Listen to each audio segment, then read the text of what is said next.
Making your photos circular adds a unique touch, perfect for Instagram stories, presentation, or even email signatures. Today, I'll show you a quick and free way to create a circular photo on your iPhone or Android. Plus, I'll share some creative uses for these circular images, so let's get started. You won't find a built-in tool on your phone for this, but don't worry. Head to a free Circle Crop website.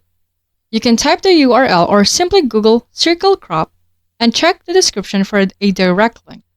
Once you're on the website, scroll down and tap Upload Image. On iPhone, choose from your library or take a new photo. For Android, allow access to your photos, then take or choose a new one. Now, with your fingers, position and resize the circle over your photo.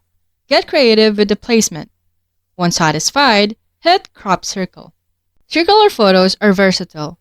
Use them for PowerPoint presentation, covers, poster, real estate collages, or captivating social media posts.